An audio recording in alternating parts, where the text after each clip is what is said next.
Hello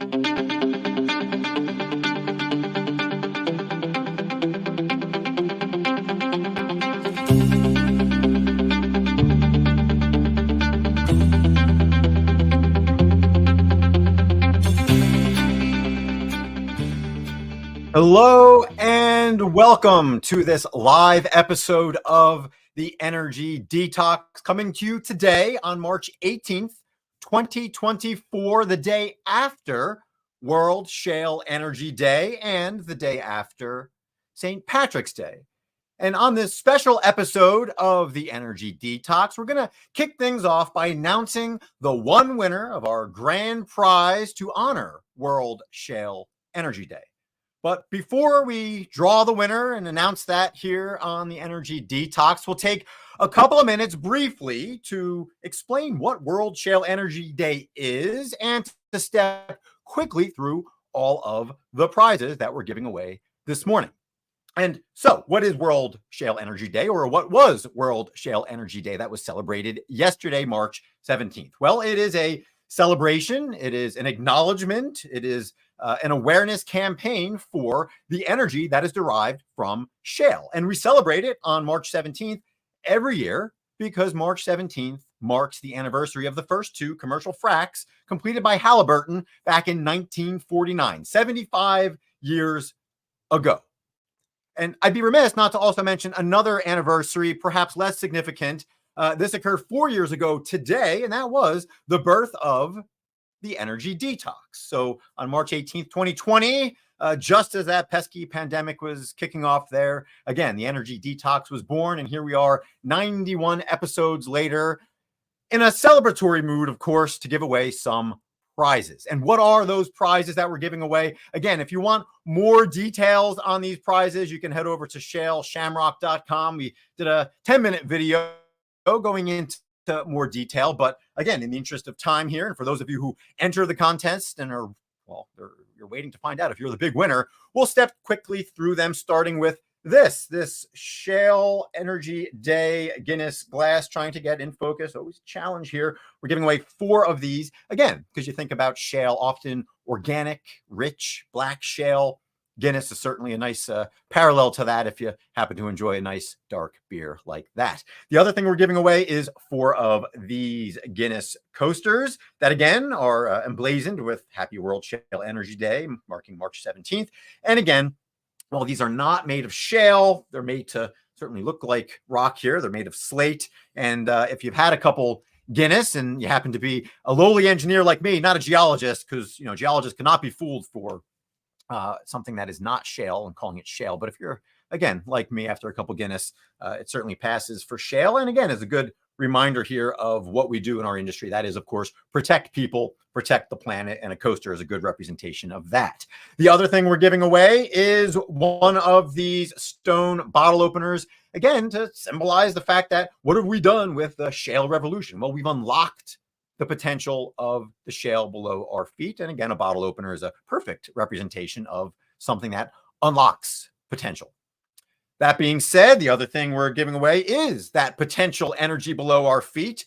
And to mark that is these World Shale Energy Day socks here, again, commemorating the fact that we have all of this potential below our feet, especially here in some parts of the United States where I'm sitting today in the heart of the Marcellus and the heart of Appalachia, that is just outside of Pittsburgh. And the final thing we're giving away is this biography of George Mitchell, often called the father of fracking. While he did not invent fracking 75 years ago, again, he certainly brought it to where it is today. And this book here, Fracking, Sustainability and an Unorthodox Quest to Save the Planet, it's a good read about a unique, interesting man. And again, our one lucky winner will be receiving that in addition to all of the other prizes that we just stepped through. So that being said, and without further ado, let's go ahead and draw that one winner of everything that we just shared here. And after that, we'll, of course, collect some shipping information and get this headed your way, unless, of course, you happen to be a local winner. So with that, I, of course, have them all here in this leprechaun hat. I even brought along a trusty shillelagh to give all the entrants here a stir. And with that, again, blindly choosing our one winner. who is John Roberts of Englewood, Colorado. Again, if you happen to be watching this here, we'll get that in focus so you can see John Roberts of Englewood, Colorado. If you are John, congratulations. And if you know John, well, again, you can head his way here in a couple days whenever he receives his prizes here to celebrate next World Shale Energy Day and certainly next St. Patrick's Day. So with all the fun out of the way, with all of the discussion about winning out of the way, we're going to shift gears a bit. We're going to continue this winning conversation and talk about what it's like when you find yourself in a position when you are leading a winning team. What is it like when you are leading a team who is having tremendous success? What is it like when you're leading a team who, again, others look to and know is tremendously successful? Because while that's certainly the envy of most leaders, right? You want to get to that point. It does come with some trade-offs. It does come with some challenges. And we're going to step through some of those challenges, some of those common questions that I get asked in my day-to-day job as a coach in our industry.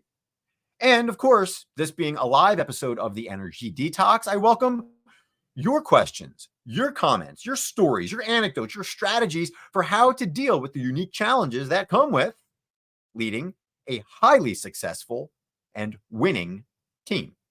So, without further ado, let's pose that first question. What are the biggest challenges of leading a winning team? Well, they vary, and we're going to go into more detail on each of these, but some of the most common ones that pop up, first and foremost, are, of course, sustaining that momentum, managing all of the expectations that come with a track record of winning. And in turn, another challenge is, of course, avoiding burnout. When you have a team of high performers, typically that also means that they are at a high risk of burnout. Some of the other challenges that come with leading a winning team is the envy of others. People who look to your team and say, man, this team is filled with all-stars. I'd love to have one or two of those members. Or, oh boy, that team seems like they can do no wrong. They're constantly getting praised by others directly or indirectly. And are they really as good as other people make them out to be? Some other challenges that can come with success in general, and certainly when you're leading a winning team, is a measure of complacency, if not boredom. There was a certain politician who famously said, you're going to get sick of winning. Well, there are times where, again, you find yourself in a position where you're leading a team who's constantly asking, well, what next? Are they going through the motions, even though they're continuing to generate perhaps more value than their peers or their colleagues? All of those are various challenges. Again, I welcome you to share some other unique challenges that come with winning, and we'll dive into those here as we navigate the rest of this episode of the Energy Detox. But for now, let's start by diving in one of the questions that pops up sometimes when, again, you find yourself leading a winning team, a highly successful team, and that is, should I feel guilty for having a team of all-stars? And again, this almost seems like a ridiculous question, and I'll certainly give my answer, and that is no, you should not feel guilty. You should not apologize for building a team of all-stars.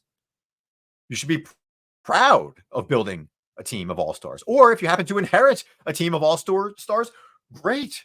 But again, this is nothing to apologize for, but subconsciously, sometimes people find themselves in that position where they almost need to apologize for having all of this talent. And what does that do? Well, it does a disservice to the people on your team because it's an opportunity when people are looking at you and saying, boy, this team is stacked. It's an opportunity to, of course, give them all of the credit that they're due, to let others know that, yes, a team of all-stars breeds more winning, more success. And that's what every leader should want. Every leader shouldn't just say, you know what, let me bring on a couple of people who are going to bring down the average performance level of my team. No, absolutely not.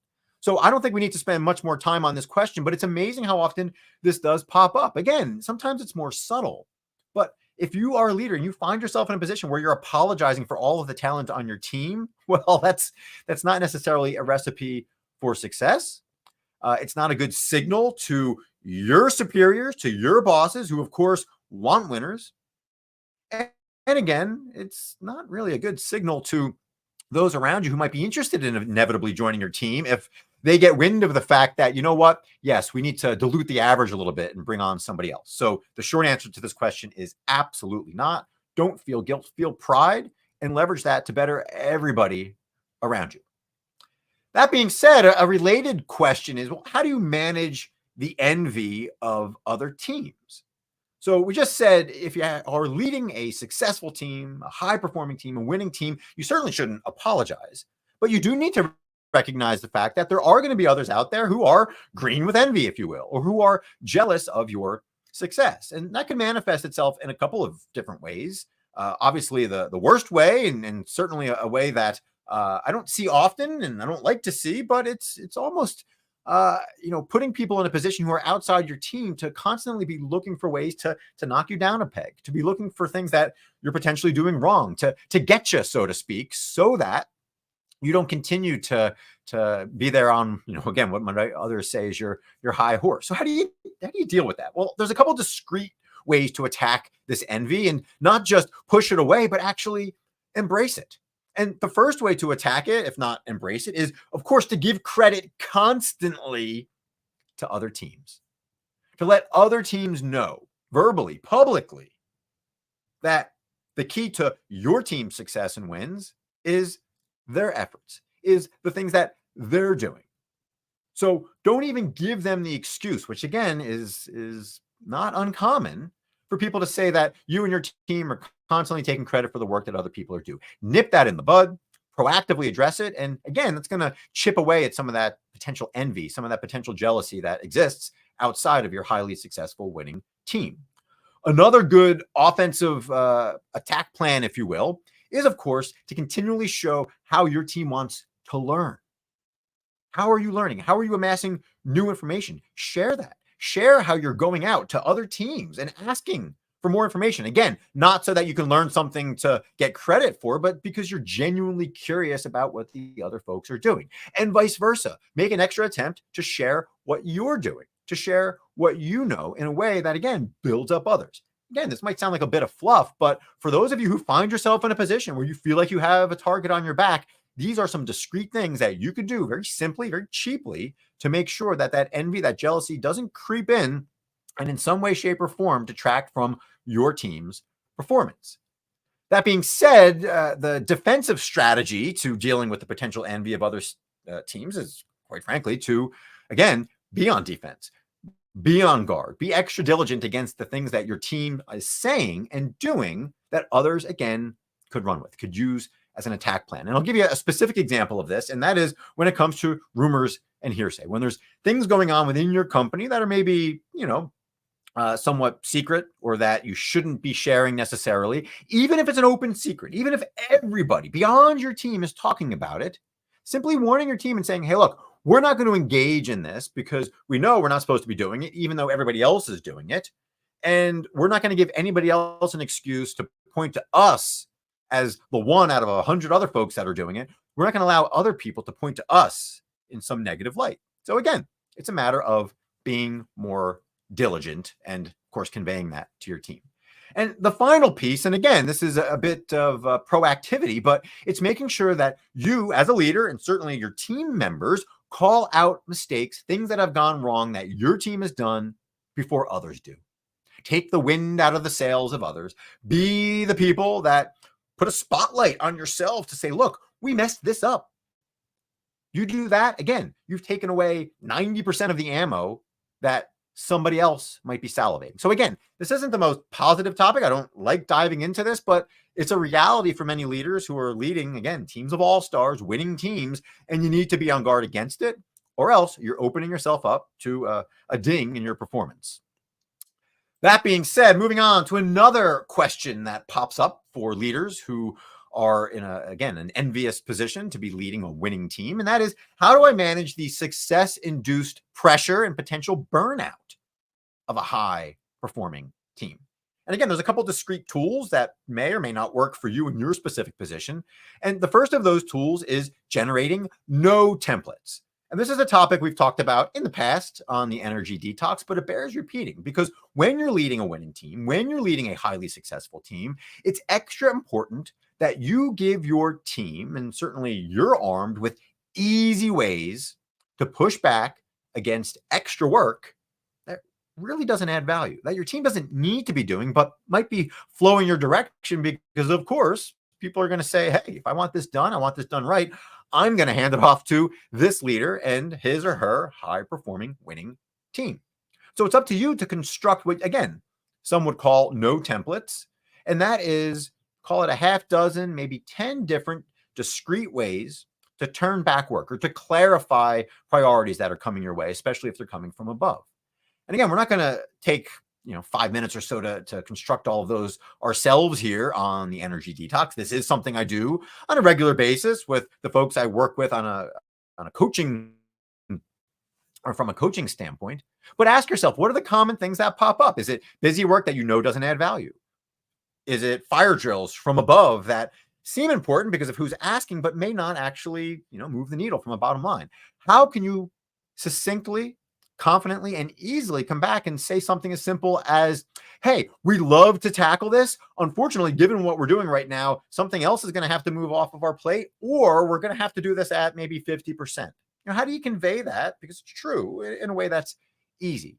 Or when somebody shares a task, how do you say, hey, we'd love to do this, but in all honesty, from what I've seen from a different group, they might actually be better suited to do this. They might be able to do this more efficiently and more effectively. Have you reached out to them yet? And again, depending on the answer, you might be ready with another no template or redirect template, if you will. But it's up to you to, again, have these in place so you don't, again, just default to saying yes, because in many ways, that's probably what's gotten you to where you are from a winning team standpoint. A couple other themes that can help you push back on unnecessary work that, again, could lead to burnout or could lead to extra pressure that could reduce your output is, one, emphasizing that your team is more focused on quality over quantity. And that, again, as we just said a couple minutes ago, something might have to give, something might have to suffer in order for you to take on something else. And as a related response, also lean on value, bottom line value for the organization.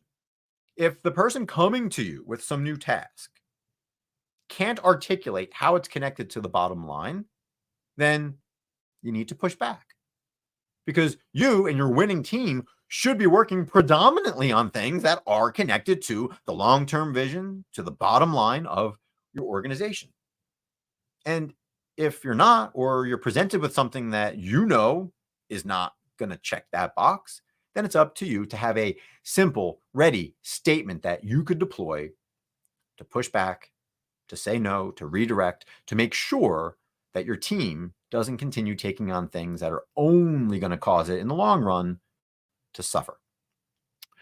The next question that pops up for leaders of teams that are highly successful, winning teams, and that is, how do I rate a team of top performers who don't necessarily fit a bell curve? And of course, this is a bit of a touchy topic for some who are part of corporations who have annual performance systems. And again, for many of those companies, there was going to be some distributions, if you will. There's going to be some expectations that over the, if you look at the statistics, especially of a large company, you're going to have a number of employees that are in that highest performing bucket. You're going to have a number of employees that are in the lowest performing bucket. And then the rest of the employees are scattered about the various buckets in a way that ultimately resembles some sort of bell curve. But again, what if you're leading a team of high performers that is made up of all stars, all winners? What happens at performance appraisal time if you're in a position where there is some pressure on you as a leader to force your team in some way into a bell curve? And of course, the immediate answer is, well, it depends on the company. It depends on the situation. And clearly, we're not going to go too far into the weeds of corporate policies and procedures when it comes to performance appraisals. But I can tell you some of the things that you can do that you can control as a leader. First and foremost, you can control the amount of trust that you have between you and your team of all-stars. And the way you do that, of course, is not leaning on the excuse that you're forced in some way, shape, or form into some sort of rating. That's what your employees likely expect. That's what they think they know or actually know. But again, Don't give them that ammo. Don't allow that to seep into their mind. If you want to build trust, you need to demonstrate that you're constantly fighting all of the battles for them, big and small. You need to be able to demonstrate to them that you're a fighter, that you're there to fight for things, not just for bonuses, not just for promotions, not just for high ratings, but for the little stuff, for work-life balance items, for a new company vehicle, for better work conditions, for better work from home conditions. Those are the things that you can share that, again, don't say, hey, I asked for this and they're just going to say no. And, I tried anyway. No, demonstrate to them that you're constantly fighting for them. You constantly have their back. Build that trust so that when you get to some of these bigger items like year-end performance appraisals, they know. You don't have to tell them that you're there fighting for them. And more practically, the other thing you can do throughout the year to make this easier is continual constructive feedback. Now, if you have a team with some lower performers, the advice, of course, is to make sure you're giving feedback throughout the year that is demonstrating to those performers that, hey, they need to, they need to step it up, or they need to do a couple specific things to improve their performance so that when you get to the end of the year, again, they're not surprised by a potentially low rating. Well, how does that apply to a team of all-stars? Well, guess what? It's the same exact approach. You need to give continual constructive feedback, not just continual feedback that are pats on the back and saying you're doing a great job, keep it up. Because if for some reason their rating or their ranking at the end of the year is not where it needs to be, then they're going to come back and say, well, obviously, hey, I thought everything was all right. You never gave me anything else I could do better. But even if they're your top performer, if you're making a point constantly to give them some sort of feedback, something that individual or your team of individuals can be working on, then again, it lessens the surprise. They can't come back and say that, hey, you never gave me anything to work on, to focus on. So there you go. Regardless of the performance of the individual on your team, whether they would be ranked top of your list or bottom of your list in any sort of forced ranking system, the same solution, if you will, applies. And that is continual constructive feedback so that at the end of the year, you're not just protected as a leader, but they have something to continue growing upon. But again, that's up to you. So again, to address this touchy topic, this potentially controversial topic, to reiterate, 1, continual constructive feedback, and 2, demonstrate throughout the whole year that you're always willing to fight for the big things and the small things for all performers on your team. And the final question here, the final unique challenge that can come up when you're leading a team of winners is, how do I sustain team momentum after a particularly exhausting victory or series of victories? Well, it probably goes without saying, but it's also easier said than done when you're so busy. And again, you're a high-performing team and everybody's looking for you for that next win, that next challenge. But that is, of course, to take the time to celebrate wins. And of course, on this episode of the Energy Detox, what are we doing? We're celebrating the big win of John Roberts of Colorado, who of course won our grand prize. But for you and your team of winners, again, take that time. It doesn't have to be grand. It doesn't have to be expensive. Sometimes it is just time, but take that time to celebrate wins, to let them know that they did a good job. Let them rest on their laurels for just a little bit, instead of shifting gears and saying, hey, look, guys, here's how we can do better. Here's what we can do next. There's a time and a place for that. And I just said a minute ago that that's important to do throughout the year, but recognize those times to celebrate wins. Going back to some of the earlier questions, celebrate the wins of other teams, of other groups, of other individuals who helped get you to the point that you are now, the point of victory, if you will. And again, at the end of the day, focus on the positive, focus on the strengths, focus on those victories that you can build upon. Resist the temptation to bring out a list of all of the various things that, didn't go as well as planned. And next time we're going to do even better. Yeah, there's a time and a place for that.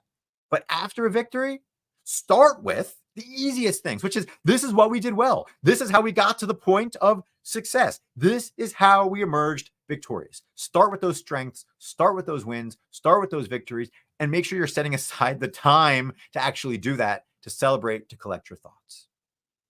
And with that, thank you, as always, for joining us here on the Energy Detox. Thank you to everybody who entered the World Shale Energy Day competition. If you're interested to learn more about World Shale Energy Day, you can do so by heading on over to worldshalenergyday.org, not .com, as just popped up on the screen there, worldshalenergyday.org, which is now correct here on the screen. And you can learn, again, all about the celebration that occurs every year on March 17th.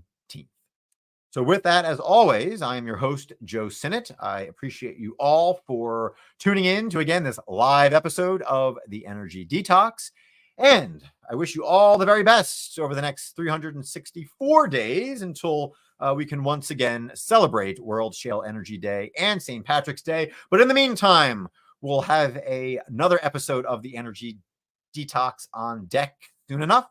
And I certainly hope you join us for that. So with that, take care. Thanks again, and have a great rest of the day.